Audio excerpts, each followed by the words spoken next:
vamos à nossa aula de hoje. Hoje nós vamos fazer frente 3, módulos 6 e 7, ok? Respiração geral, então primeiro vamos passar os 9 filos do reino animal e depois nós vamos falar da respiração humana. Pessoal que gosta de copiar a lousa, antes de eu começar a tagarelar, para aí o vídeo em 1 minuto e 4 que você tem a lousa. Gente, essa lousa não tá completa, tá? Faltaram 2 itenzinhos que não couberam nela, que eu vou ter que ao longo da aula apagar para poder fazer isso de novo. Gente, vamos lá. Quando eu falo de respiração, uma coisa tem que ficar muito clara pra gente, né? Todos os animais respiram, e todos os animais respiram por difusão. Imagina, Paula, eu tenho pulmão, uma estrutura super complexa, um órgão todo trabalhado, e você vem me falar que eu respiro por difusão? Sim. A diferença é que existem animais que vão fazer difusão simples, sem ter um órgão especializado para isso, e temos animais que possuem órgãos especializados para isso. Mas todo mundo respira por difusão, não importa qual é o grupo animal, não importa qual é o órgão que faz a difusão, todo mundo respira por difusão. E aí vamos lembrar um pouquinho o que é difusão? Então, difusão é um transporte a favor do gradiente de concentração que transporta soluto. Então, o soluto vai do meio mais concentrado para o meio menos concentrado. Como assim? Então, vamos pensar um pouco. Nós temos que o ar atmosférico, ele possui aproximadamente 21% de oxigênio. A porcentagem de oxigênio no seu sangue é mais baixa do que isso. Então, o que vai acontecer quando você põe ar para dentro? Como a porcentagem de ar está maior aqui, o ar difunde para o sangue. O que acontece quando você põe o gás carbônico para fora? No ar nós temos aproximadamente 0,04% de gás carbônico. No seu sangue, como você está produzindo gás carbônico, nós temos que essa porcentagem está maior. Então ele vai do meio mais concentrado para o meio menos concentrado e vai para o pulmão e vai para fora do seu corpo. Então, todo mundo respira por difusão, seja uma respiração cutânea, seja uma respiração pulmonar, seja uma respiração branquial. O princípio dela é a difusão, certo? Por isso eu não posso estar em um ambiente que tenha menos oxigênio do que tem dentro do meu sangue, senão meu sangue não vai conseguir pegar esse oxigênio, nem que tenha mais gás carbônico do que tem no meu sangue, ok? Gente, e nós temos aqui então que saber como é o sistema respiratório dos 9 filos do reino animal. Lembra em ordem? Poríferos, quinidários, plateumintos, nemateumintos, anelídeos, moluscos, artrópodes, equinodermos e cordados. Então a gente tem que saber o sistema respiratório de cada um deles. Mas, se você lembrar um pouco, eu brigo com isso toda semana, nós temos que zoologia começa com protozoário, que não é animal, é reino protista. Tá? Mas então a gente vai começar aqui com protozoário.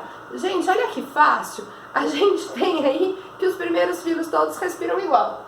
Então, poríferos, quinidários, plateumintos, nemateumintos e anelídeos, só que anelídeo a gente vai ter que dividir. Lembra que anelídeo existem os aquetas ou irudíneos, os oligoquetas e os poliquetas. Então aqui a gente vai dividir. A gente está falando só dos aquetas, sanguessuga, e dos oligoquetas, minhoca. Essa galera aqui tem respiração cutânea, que é aquela difusão simples que a pele faz com o ambiente. Certo? Então ele troca ali a pele mesmo, chega ali os gases e fazem essa diferença. Então, ó, ficou fácil de lembrar. Nós temos que até anelídeo. Então, porífero, quinidário, plateuminto, nemateuminto e a maioria dos anelídeos, respiração simplesmente cutânea. Certo? Mas, Paula, e os poliquetos? Gente, os poliquetos estão lá dentro do mar, lembra? E se eles estão lá dentro da água, a respiração deles vai ter que ser branquial.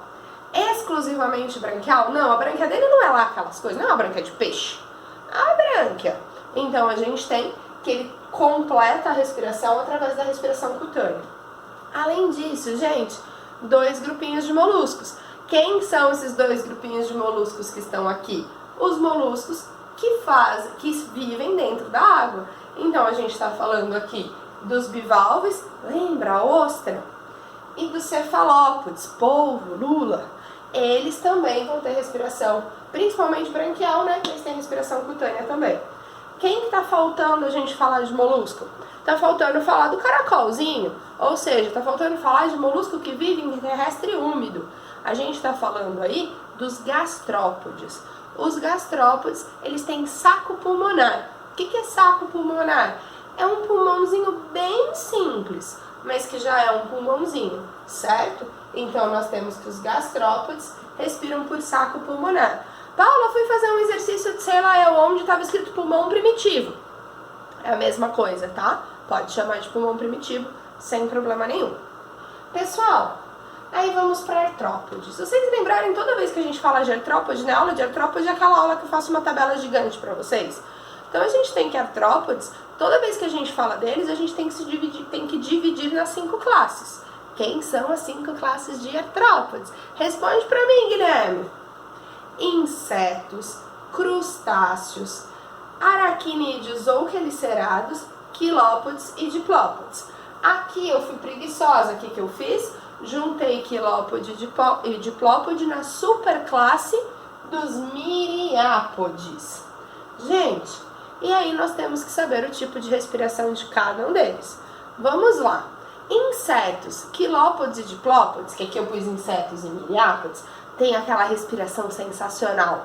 Eles respiram por traqueia. O que é uma traqueia? Traqueia? Não! A traqueia deles é uma rede de tubos ramificada por todo o corpo. E ela possui buraquinhos chamados espiráculos ao longo de todo o corpo do animal. E por que isso é importante? Porque então ele consegue respirar por vários pontos. Não é igual a gente que o sistema respiratório depende só da cabeça. Eles têm que ele respira pela patinha, ele respira pelo corpinho, ele respira por onde ele tiver um espiráculo. E outra coisa, como a traqueia já se ramifica por todo o corpo, a traqueia já consegue levar o oxigênio para todos os tecidos. Ou seja, o sistema respiratório deste grupo é independente do sistema circulatório, porque ele já leva. Então, o sangue não precisa fazer este trabalho. E aí, vamos pensar um pouco? Por que o seu sangue é vermelho? Seu sangue é vermelho porque ele tem ferro para fazer hemoglobina, que está dentro das hemácias. E tudo isso para quê? Porque o ferro se liga ao oxigênio e leva o oxigênio pelo corpo. Então, como eles não precisam fazer este transporte, o sangue deles não tem o ferro. Se não tem o ferro, não é vermelho. Por isso que quando você mata barata, parece que não dói o coração, porque você olha e fala, ai, não tem sangue. É que o sangue deles é incolor. Gente, mas quando eu mato pernilongo, fica aquela mancha vermelha na parede. Gente, aquilo é o sangue que estava dentro do estômago dele, é o seu sangue, tá? Porque o dele não tem cor, justamente porque o sistema circulatório e o sistema respiratório são independentes um do outro. Gente, isso é importantíssimo de saber, adoram perguntar isso, tá? Então lembre que eles têm sistema circulatório e respiratório independentes. Aí a gente precisa saber dos crustáceos. Quem são os crustáceos mesmos? Tatuzinho de jardim, camarão, lagosta, siri, caranguejo. Gente, essa galera tá na água, menos o tatuzinho de jardim, né? Mas o tatuzinho de jardim precisa de terra úmida, na terra seca ele não sobrevive. Lembra aquele pequenininho que você brincava quando você era criança, batia nele assim e ele vira uma bolinha? Gente, nós temos que estes animais respiram por brânquias, ok?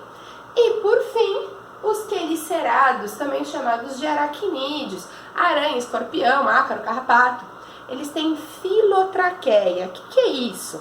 Eles também têm espiráculos por vários pontos do corpo, só que o sistema respiratório deles é dependente do circulatório. Os espiráculos recolhem o oxigênio do ar e jogam no sangue, e o sangue que vai levar para todo o corpo, ok? Então eles têm uma traqueia dependente do sistema circulatório.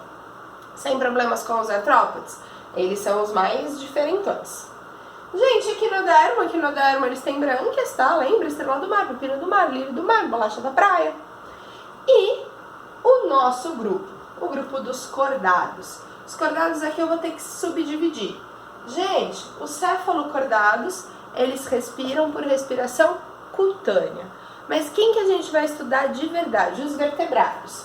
Os vertebrados, né, são subdivididos em 6 classes. Peixes ósseos, peixes cartilaginosos, anfíbios, répteis, aves e mamíferos. Aqui eu pus a superclasse dos peixes. Por que eu pus a superclasse dos peixes? Porque peixe ósseo e peixe cartilaginoso respiram do mesmo jeito. Então nós temos que os peixes respiram por brânquias.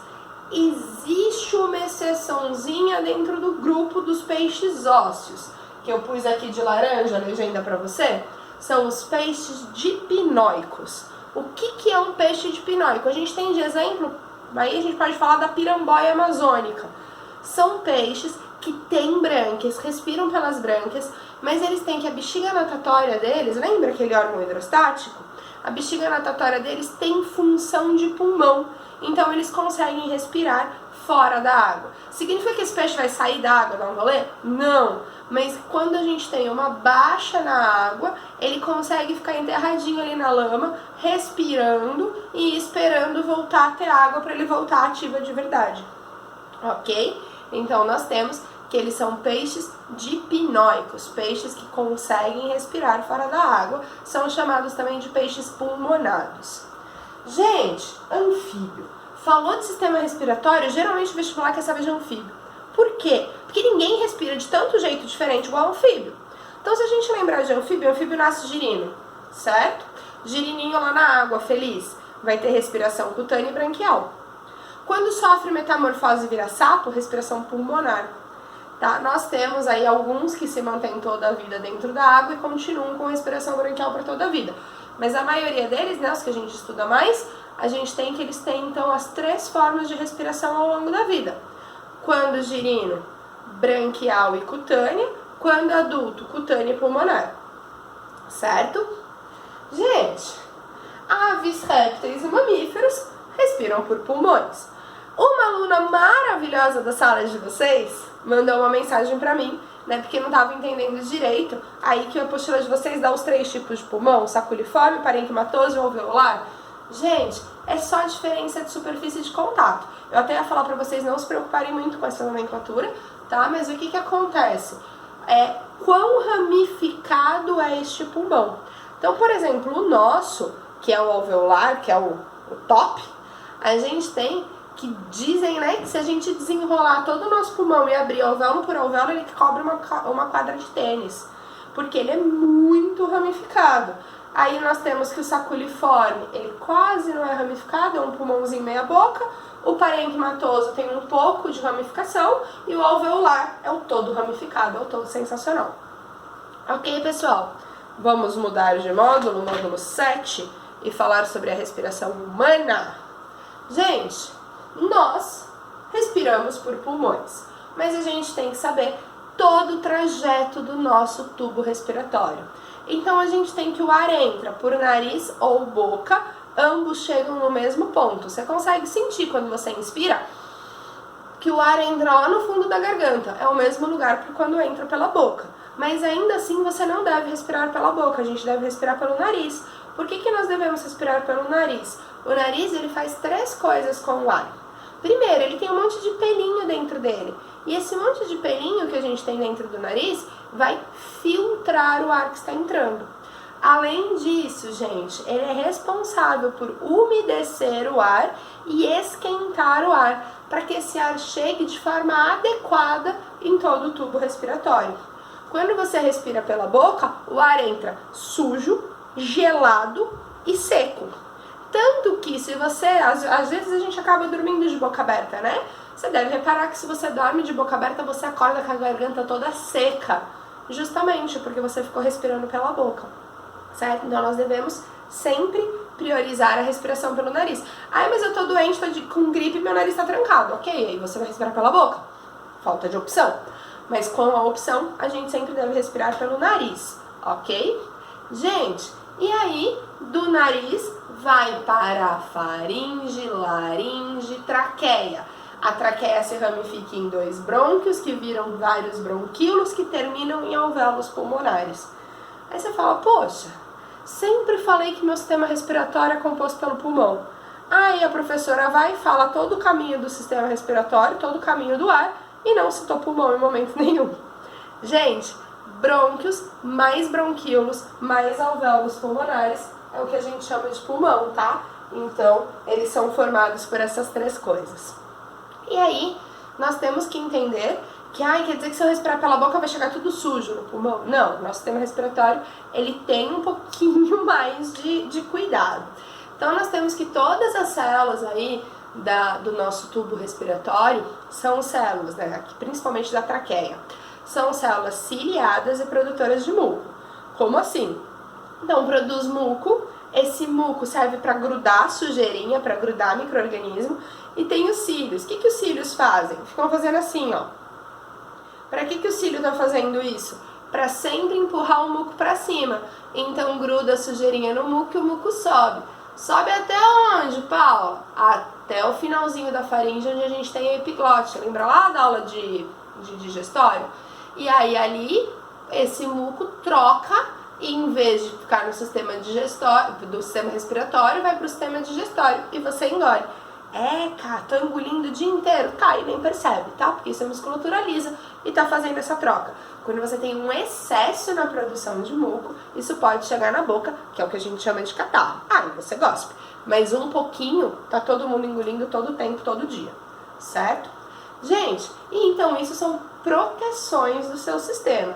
Às vezes, né, quem tem a bronquite, quem tem a asma, quem tem alergias, a gente tem uma produção tão grande de muco que isso dificulta a sua respiração. Só que aí são defeitinhos do nosso sistema respiratório, ok? Gente, e aí nós temos que entender onde que está acontecendo a troca de gases. Então a difusão dentro dos nossos pulmões acontece nos alvéolos pulmonares. E a gente dá um nome especial para essa troca gasosa. Essa troca gasosa é chamada de hematose. Lembra que hema sempre está falando de sangue. Então nós temos que o alvéolo pulmonar troca com o sangue. Troca o quê? O alvéolo pulmonar dá oxigênio para o sangue e o sangue dá gás carbônico para o alvéolo pulmonar. Lembra que a maior parte do ar que a gente respira é nitrogênio, mas nós não sabemos absorver nitrogênio. Então todo o nitrogênio que você põe para dentro na inspiração, você põe para fora na expiração. Certo? Gente, e aí nós temos que saber que quando eu falo de respiração, a respiração envolve duas coisas diferentes: a ventilação pulmonar e a respiração celular. O que é a ventilação pulmonar? Dois movimentos: o movimento de inspiração e o de expiração. Certo? Lembra que você aprendeu catia lá no prezinho? Cheira a florzinha e apaga a velhinha? Então a gente tem aí que isso é a ventilação pulmonar. E a ventilação pulmonar, ela envolve várias coisas que acontecem no seu corpo, né? A gente tem vários órgãos trabalhando juntos. E, gente, temos que lembrar uma coisa muito importante: você respira por diferença de pressão. Quando você estava lá no 8º ano, provavelmente sua professora fez aquela bexiga, aquela garrafinha com uma bexiga embaixo, uma bexiga dentro, que sem ninguém assoprar ar, a hora que você puxa a bexiga de baixo, a de dentro se enche. É justamente o que acontece no nosso corpo. Então vamos pensar aqui um pouco. Nós temos o diafragma e nós temos os músculos intercostais, que são esses que estão entre as nossas costelas. Eles vão estar trabalhando para fazer a inspiração e a expiração. Lembrando que a gente deve estar fazendo aqui uma respiração diafragmática.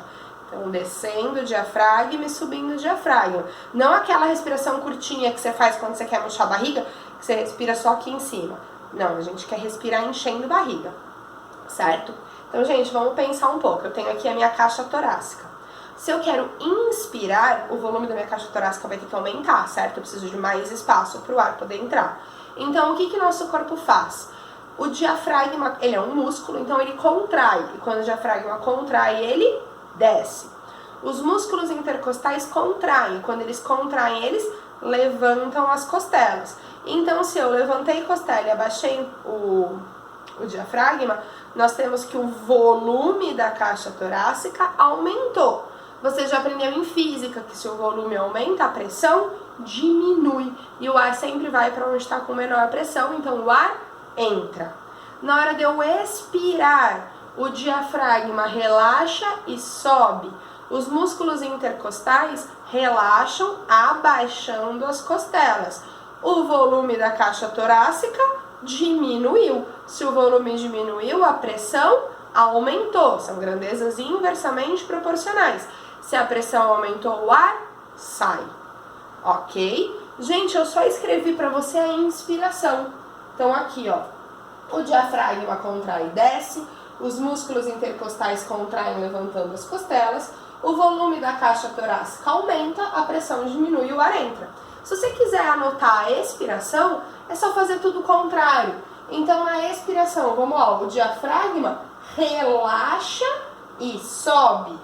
Os músculos intercostais relaxam, abaixando as costelas. O volume da caixa torácica diminui, a pressão aumenta e o ar sai, certo? Uma é o inverso da outra. E, gente, temos que lembrar que a nossa respiração, ela é involuntária. Provavelmente agora você está respirando de forma voluntária. Por quê? Porque eu estou falando de respiração e você está prestando atenção nisso. Só que ao longo do dia, você respira de forma involuntária, né? Você nem fica pensando. Então, nós temos que a nossa respiração, ela é parcialmente voluntária, porque se eu quiser eu consigo controlar, só que eu não consigo controlar sempre. Eu não consigo falar assim, vou me matar e parar de respirar. Gente, isso não existe, isso é impossível. Por que isso é impossível? Porque nós temos aqui na base do nosso encéfalo uma regiãozinha chamada bulbo raquidiano, e o bulbo raquidiano, ele é responsável pela nossa respiração. Gente, ele é super importante, ele também é responsável por fazer seu coração bater. Também é responsável por te fazer piscar, é responsável por fazer você estar engolindo saliva o tempo todo. Tudo isso que eu tô te estragando e fazendo fazer de forma voluntária agora, né? Menos coraçãozinho, que esse não dá pra você escolher a hora de bater. Gente, e aí nós temos que o bulbo, ele percebe, e não é nem a falta do oxigênio que o bulbo percebe, é o excesso de gás carbônico. Porque o que acontece? O gás carbônico, ele deixa o nosso sangue ácido. E aí o bulbo percebe que o sangue está ácido. Quando ele percebe que o sangue está ácido, o que ele vai fazer? Abaixar o diafragma. E a hora que ele abaixa o diafragma, você tem que aumentou o volume da caixa torácica. Se aumentou, a pressão diminuiu, o ar vai entrar. Não adianta você querer prender a respiração. O ar vai entrar, tá? Então o nosso bulbo controla isso. Tanto que esse é o problema das pessoas que morrem afogadas. O que acontece, gente? Você tá dentro da água, você tá lá submerso, você sabe que você não pode respirar. Tá? Você sabe que o que tem em volta de você é água. Então ninguém de forma voluntária vai encher os pulmões de água. Mas você vê uma pessoa que quase se afogou, a hora que ela sai, ela tem que pôr a água pra fora porque ela encheu os pulmões de água. Por que a gente enche os pulmões de água? Porque a hora que eu tô lá embaixo, eu tô segurando a respiração o máximo que eu consigo. Até que chega um ponto que meu bulbo fala, viu, precisa respirar, e ele abaixa o diafragma. E a hora que ele abaixa o diafragma, você respira água, você põe água pra dentro, tá? E é o momento que nós enchemos os nossos pulmões de líquido. Ok? Deu pra entender isso? Eu coloquei isso aqui. Gente, e esse transporte de oxigênio, né? Então vamos pensar um pouco. Fiz a inspiração, por difusão o meu sangue se encheu de oxigênio, só que para que eu quero esse oxigênio? Para levar para as células do meu corpo. Então o sangue vai ter que ser o responsável por levar este oxigênio para passear. E como que ele faz isso? Nós temos que a maior parte do oxigênio ele é transportado ligado às hemácias. E as hemácias, elas formam com ele o que a gente chama de oxihemoglobina.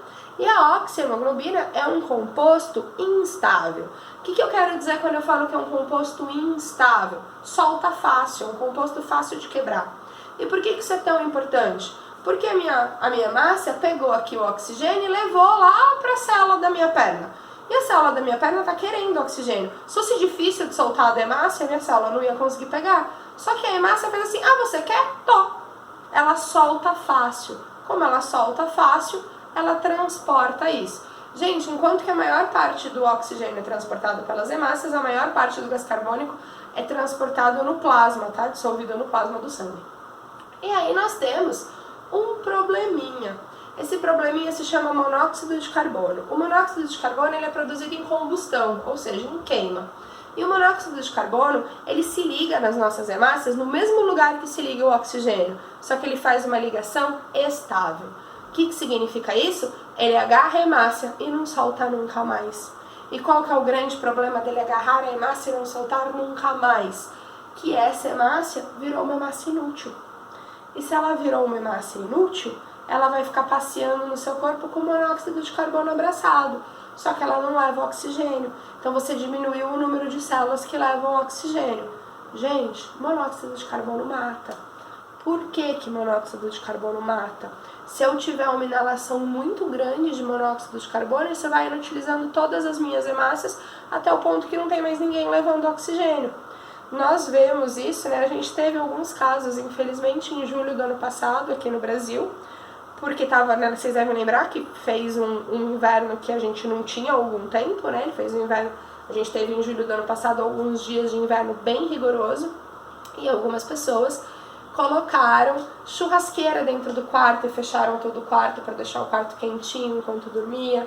Pegaram lata, encheram de álcool e acenderam. Gente, e na cabeça da pessoa, o que ela tá fazendo? Uma lareira. Só que qual que é o princípio da lareira? A lareira tem que ter uma chaminé. Por que a lareira tem uma chaminé? Para o monóxido de carbono ir embora. A partir do momento que eu queimo alguma coisa dentro de um ambiente totalmente fechado, eu fico respirando esse monóxido de carbono. Ai, Paula, as pessoas não perceberam? Não, elas ligaram aquilo ali para dormir, não foi? Para dormir quentinho no quarto. E qual que é o sintoma do excesso de monóxido de carbono? Sono. Então essa pessoa estava dormindo e provavelmente nem acordou. Tá? Então nós temos que monóxido de carbono é perigoso. Aqui no Brasil, as nossas garagens, a maioria delas são abertas. Então a gente acaba não vendo muito caso disso. Mas você já deve ter visto o filme americano, que eles têm aquelas garagens totalmente fechadas. E aí eles têm o problema de carro ligado dentro da garagem também, porque o carro ligado libera monóxido de carbono. Então eu não posso ficar num ambiente fechado com o carro ligado. Certo, pessoal? Isso é bastante perigoso. Ok? Eu acho que eu terminei tudo que tinha na lousa. Sim, precisamos falar de duas coisinhas que ficaram faltando. Vocês que gostam de futebol já devem ter escutado falar que quando o jogador vai para um ambiente de altitude elevada, vai jogar lá em La Paz, eles reclamam que eles perdem o jogo porque eles se cansam mais facilmente. Pessoas que vão fazer aquela subida da Cordilheira dos Andes também reclamam que cansa demais. Gente, por que cansa demais? Porque locais de altitude elevadas possuem ar rarefeito, ou seja, uma baixa concentração de oxigênio no ar. Então nós temos que saber que altitudes elevadas, o ar é rarefeito. E se o ar é rarefeito, está faltando oxigênio. Se está faltando oxigênio e o seu corpo trabalha por difusão, vai pegar pouco oxigênio do ar, né? E aí você vai cansar mais fácil, afinal, as suas células precisam de oxigênio para produzir energia e não está tendo. O que o nosso corpo faz? Se eu fico alguns dias ali num local de ar rarefeito, o nosso corpo é sensacional. Ele começa a produzir mais hemácias. Como ele aumentou a quantidade de hemácias, vai ficar menos concentrado em oxigênio. E aí ele consegue puxar o oxigênio do ar. Então nós temos um aumento do número de hemácias. E a partir do momento que aumentou o número de hemácias, você não fica cansado mais, você consegue viver normalmente. Por isso que o jogador não está mentindo quando ele fala isso. Porque se o adversário dele já estava no local de altitude elevada, o adversário dele está cheio de hemácia. E aí ele chega lá com a quantidade de hemácia aqui do nível do mar, né? E aí ele vai se cansar mais rápido mesmo. Como resolver o problema? Chega no local do jogo com uma semana de antecedência. É mais do que suficiente para o corpo estar produzindo essa quantidade de hemácias. Paula, então, se eu encher meu sangue de hemácia, o transporte de oxigênio fica mais eficiente. Isso não dá doping. Já tiveram essa ideia. Corredores faziam isso. E aí o que acontece? Eles iam para altitude elevada, faziam o treino, tiravam o sangue, guardavam em bolsa e no dia da prova devolviam aquele sangue para dentro do corpo de novo. Gente, por que não pode fazer isso de jeito nenhum? Porque quando o seu corpo produz, ele sabe a quantidade que ele pode produzir. E ele produz uma quantidade que não vai te causar problema. Quando você injeta, você acaba ultrapassando a quantidade que poderia. Seu sangue fica grosso, entope os capilares, afinal eles são muito fininhos, e você morre porque não ocorre a circulação do sangue. Então não pode de jeito nenhum fazer isso. Certo? E para finalizar a aula de hoje, a gente tem que saber um pouquinho a respeito de respiração celular. Então, a respiração celular, ela acontece, ó, dentro das células. Então, nós temos que a ventilação pulmonar foi a responsável por colocar oxigênio no sangue e o sangue vai levar esse oxigênio até as células. E o que as suas células vão fazer com esse oxigênio? A respiração celular. Nós temos que lembrar que a respiração celular ela é dividida em 3 etapas: glicólise, ciclo de Krebs e cadeia respiratória. Então, existem aqui 3 etapas. A primeira é a quebra da glicose, que a gente chama de glicólise. Aí nós temos o ciclo de Krebs, que vai oxidar a molécula, e nós temos a cadeia respiratória, que vai fazer o transporte de elétrons para conseguir produzir ATP. E aí nós temos que lembrar que a glicólise acontece onde? No citoplasma. Enquanto que o ciclo de Krebs e a cadeia respiratória ocorrem nas mitocôndrias. Gente, não sei se você já viu ou se você verá, mas você vai ver certinho, etapa por etapa, da glicólise, do ciclo de Krebs e da cadeia respiratória na outra frente de biologia, tá? Então vocês vão ver isso com o Marlon e não comigo. Mas vocês vão ver certinho o que acontece, todas as reações químicas e tal, de cada uma das 3 etapas. Ou já viram, não sei. Gente, mas em linhas gerais, o que acontece na respiração celular? Então nós temos que a nossa célula precisa do quê? De glicose. Então, C6H12O6 mais oxigênio, tá? Você come e você respira. Com isso, a sua célula faz a respiração celular e libera gás carbônico, água e o que ela queria? A energia, o ATP. Gente, para o professor de química não ficar nervoso, você balanceia isso aqui. E aí nós temos, tá? Que você... Por que você respira? Por que você come? Para obter energia.